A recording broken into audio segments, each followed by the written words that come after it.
तो जैसा कि पिछले एपिसोड में हमने देखा था, जो मीवांग होती है वो लिनियो से बोलती है कि आखिर हम उस इविल घोस्ट टेम्परर से बचने के लिए कहाँ पर जाए। जो सुनकर जो लिनियो होता है वो मीवांग से बोलता है कि तुम्हें यहाँ से जल्द जाना होगा, क्योंकि जो इविल घोस्ट टेम्परर है वो यहाँ पर आ चुका है। और लिनियो की अब इस बात को सुनकर जो मीवांग होती है वो घबराते हुए लिनियो से बोलती है कि लिनियो, चाहे मैं मरी क्यों ना जाऊँ, लेकिन मैं तुम्हें छोड़कर ऐसे नहीं जाने वाली, क्योंकि मैं तुम्हारे साथ ही मरना चाहती हूँ। और मीवांग की इस बात को सुनकर जो लिनियो होता है वो उसे हेवनली मिरर देते हुए उसे बोलता है कि तुम्हारा यहाँ से जाना जरूरी है, क्योंकि तुम्हें बाकी लोगों को भी सेव करना होगा, क्योंकि वैसे भी मैं उसके हाथों से इतनी आसानी से नहीं मरने वाला, तो मेरी चिंता मत करो। और अब लिनियो की इस बात को सुनकर जो मीवांग होती है वो भी उस हेवनली मिरर को ले लेती है। और वो उस हेवनली मिरर को लेने के बाद वहाँ से जाते हुए लिनियो से बोलती है कि लिनियो, तुम्हें कुछ भी कर जिंदा रहना होगा। और अब मीवांग के वहाँ से चले जाने के बाद जो लिनियो होता है वो अपने मन में सोचता है कि वो ऑलमोस्ट यहाँ पर आ चुका है। लेकिन अच्छी बात यह है कि जो मीवांग है वो पहले ही हेवनली मिरर को लेकर जा चुकी है, तो अब मुझे बाकी लोगों की चिंता करने की जरूरत नहीं है। और लिनियो इतना सोच ही रहा होता है, लेकिन तभी वो जैसे अपने पीछे देखता है वो थोड़ा सा शौक हो जाता है। और हम देखते हैं कि जो इविल घोस्ट एम्परर का वो वेपन था जो कि उसने लिनियो को मारने के लिए भेजा था, वो लिनियो के पास में आ जाता है और वो आकर सीधे लिनियो से टकराता है।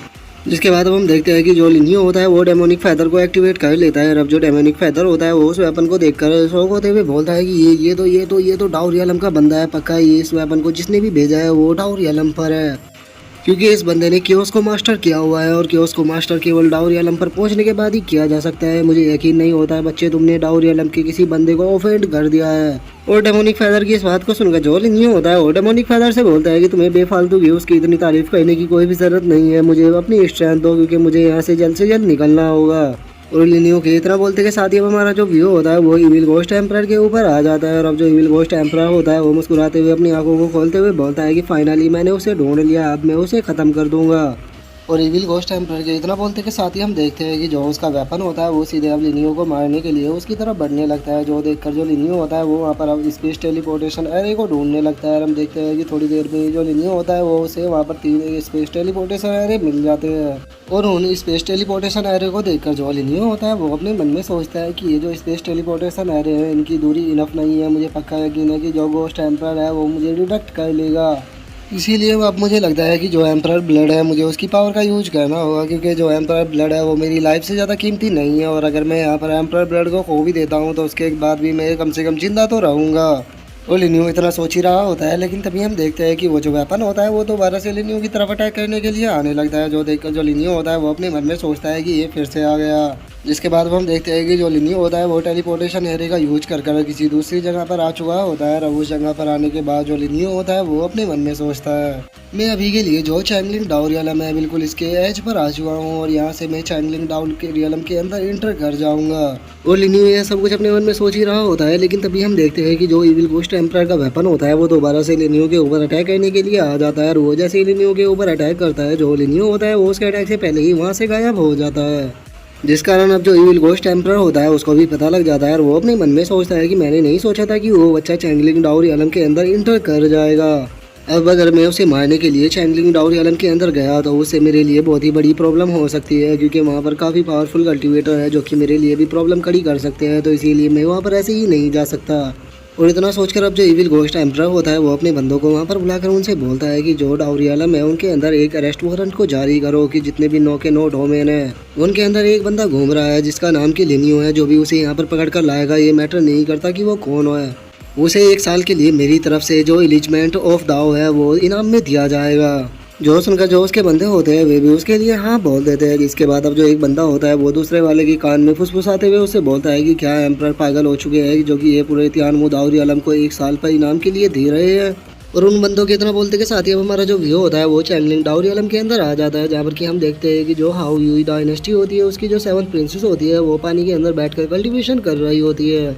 लेकिन तभी जो लिनियो होता है वो आसमान से गिरता हुआ उसी लड़की के ऊपर आने लगता है। जो देखकर वो जो लड़की होती है वो काफ़ी ज़्यादा शौक हो जाती है, और वो शौक होते हुए बोलती है कि आखिर ये कौन है। और इससे पहले कि उस लड़की को कुछ समझ में आता, जो लिनियो होता है वो सीधे उसके ऊपर आकर गिर जाता है, जिस कारण हम देखते हैं कि वो लड़की भी थोड़ी इंजर्ड हो जाती है। जिसके अब हम थोड़ी देर बाद का सीन देखते हैं, जहाँ पर कि जो लिनियो होता है वो धीरे धीरे कर होश में आने लगता है। और वो अपने सर को पकड़ते हुए अपने मन में सोचता है कि मुझे अभी ऐसा लगा जैसा कि मैं किसी पर्सन से टकराया हूँ। और इतना बोलकर जो लिनियो होता है उसका पास ही में पड़ी हुई 7th प्रिंसेस के ऊपर ध्यान जाता है, और उसे देखकर जो लिनियो होता है वो अपने मन में सोचता है कि ये तो जैंकिंग है, इसका मतलब मैं हाउ यूई डायनेस्टी के अंदर आ गया हूँ। और इसकी ऐसी हालत देखकर मुझे लग रहा है कि मैं सीधे आकर इससे ही टकराया हूँ, लेकिन क्या मैं इतना भारी हो गया हूँ जो कि मेरे टकराने से ये लड़की बेहोश हो गई। और इतना बोलकर अब जो लिनियो होता है वो जैंग किंग को उठाने लगता है और वो जैंग किंग को उठाते हुए उससे बोलता है कि ये उठो, कहीं तुम मर तो नहीं गई। जो सुनकर अब जो जैंग किंग होती है वो भी अपनी आंखों को खोल लेती है और वो अपनी आंखों को खोल के जैसे ही लिनियो को अपने सामने देखती है वो चिल्लाते हुए बोलती है कि प्लीज़ कोई आओ और मेरी मदद करो।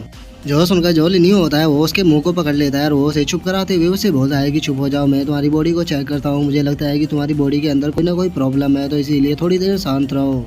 और इतना बोलकर जो लिनियो होता है वो जैंग किंग की बॉडी के अंदर अपनी एयर पावर को डालने लगता है और वो अपनी एनर्जी को उसकी बॉडी के अंदर डालते हुए अपने मन में सोचता है कि इविल गोस्ट एम्परर से इतने लंबे टाइम तक बचते बचते जो मेरी क्यू आई थी वो पूरी तरह से एग्जॉस्ट हो चुकी है। इसीलिए अभी के लिए मुझे सेफ रहने के लिए इसे जैंग किंग की थोड़ी मदद करनी होगी, क्योंकि मैं जानता हूँ जो जैंग किंग है उसके पास में प्योर ब्लड लाइन है हाउ याओ रॉयल फैमिली की, जिसकी मदद से ये यिंग और यांग की एनर्जी को कल्टीवेट कर सकती है। क्योंकि जो यिंग यांग एनर्जी होती है इसे कल्टीवेट करना बहुत ही ज़्यादा हार्ड होता है और इसे कल्टीवेट करने के लिए कॉम्बैट बॉडी की ज़रूरत होती है। और किन्नान के इतना सोचते के साथ ही हम जैंग किंग को देखते हैं जो कि किन्नान के उसे टेक्निक के कारण एक ही जगह पर जम चुकी होती है और वो अपने मन में सोचती है कि आखिर ये किस टेक्निक का यूज कर रहा है, मैं तो अपनी बॉडी को भी नहीं हिला पा रही। लेकिन एक मिनट वो इसने अभी मेरे साथ में क्या किया, क्योंकि मेरी जो मरीडियन है उनके अंदर मैं बहुत ही ज़्यादा हॉट फील कर रही हूँ, मुझे ऐसा महसूस हो रहा है कि जिस जैसे कि मेरी मरीडियनों के अंदर किसी ने आग को छोड़ दिया हो। और वो इतना सोच ही रही होती है, लेकिन तभी एकदम से उसके शरीर के अंदर से बहुत ही पावरफुल ऑरा निकलने लगता है और वो एकदम से ब्रेक थ्रू कर जाती है, जो देखकर वो काफ़ी ज़्यादा शौक होकर बोलती है कि मुझे यकीन नहीं होता कि मैं एकदम से ब्रेक थ्रू कर गई है, तो सच में काफ़ी ज़्यादा अमेजिंग है। और उसके इतना बोलते के साथ हम लिनियो को देखते हैं जो कि अपने मन में सोचता है कि अभी मेरे लिए जो सबसे सेफ पैलेस है वो चैंगलिंग डाउरी वाला मी है और यहाँ पर रुकने के लिए मुझे इस काइंड प्रिंसेस से थोड़ा झूठ बोलना होगा, क्योंकि अगर मैं इससे झूठ नहीं बोलूँगा तो ये मुझे यहाँ पर रुकने नहीं देगी। और इतना सोचकर अब जो लिनियो होता है वो वहाँ पर एक्टिंग करना शुरू कर देता है और वो जानबूझकर अपनी आंखों को बंद कर जो जैंग किंग होती है उसके ऊपर गिर जाता है। और अब एकदम से लिनियो को इस तरह से बेहोश होता हुआ देखकर जो जैंग किंग होती है वो भी थोड़ा परेशान हो जाती है और वो चिल्लाते हुए लिनियो से बोलती है कि तुम्हें एकदम से क्या हुआ, तुम एकदम से बेहोश क्यों हो रहे हो। और अब जैंग किंग के चिल्लाने के कारण जो उसकी एक सर्वेंट होती है वो वहाँ पर आ जाती है और वो वहाँ पर आकर जैंग किंग से बोलती है कि मास्टर क्या हुआ, आप एकदम से इस तरह से क्यों चीखे हो, यहाँ पर सब कुछ ठीक तो है ना। जो सुनकर जो जैंग किंग होती है वो उस सर्वेंट को रोकते हुए उससे बोलती है कि यहाँ पर सब कुछ ठीक है, तुम्हें यहाँ पर आने की कोई भी जरूरत नहीं है, तुम यहाँ से जा सकती हो। और उसके इतना बोलते हैं हम थोड़ी देर बाद का सीन देखते हैं जहाँ पर की जो जैंग किंग होती है वो लिनियो को लेकर एक रूम के अंदर आ चुकी होती है और वो लिनियो को बेड पर लेटाते हुए अपने मन में सोचती है कि ये एकदम से बेहोश क्यों हो गया। क्योंकि अगर मैं इसकी बॉडी की बात करूँ तो इसकी बॉडी काफ़ी ज़्यादा स्ट्रॉन्ग है, लेकिन आखिर ये आया कहाँ से है। और उसके इतना बोलते के साथ ही हम लिनियो को देखते हैं जो कि धीरे से अपनी आंखों को खोल लेता है और वो धीरे से अपनी आंखों को खोलते हुए अपने मन में सोचता है कि मेरी अभी बॉडी पूरी तरह से रिकवर नहीं हुई है, तो मुझे अपनी बॉडी को रिकवर करने के लिए जो हाओ डायनेस्टी है इसके जो ट्रेजर और जो इसकी पिल है उनका यूज करना होगा। और वैसे भी जो इविल घोस्ट एम्परर है वो यहाँ पर मुझे ढूंढने के लिए नहीं आने वाला, इसीलिए अब अपनी बॉडी को रिकवर करने के लिए मुझे इस जैंग किंग का फ़ायदा उठाना होगा। क्योंकि जो जैंग किंग है वो यहाँ पर इतनी ज़्यादा पावरफुल नहीं है, लेकिन जो इसकी क्वालिफिकेशन है वो काफ़ी अच्छी है, तो इसीलिए मैं इसका यहाँ पर फ़ायदा उठा सकता हूँ। और लिनियो के अब इतना सोचते के साथ ही जो हमारा आज का एपिसोड है वो यहीं पे कंप्लीट हो जाता है। तो अब नेक्स्ट एपिसोड में देखें कि आगे क्या होता है। अगर आप लोगों को वीडियो अच्छी लगी हो तो लाइक करना, चैनल को सब्सक्राइब करना। मैं मिलता हूँ नेक्स्ट एपिसोड में, तब तक के लिए बाय बाय गाइज।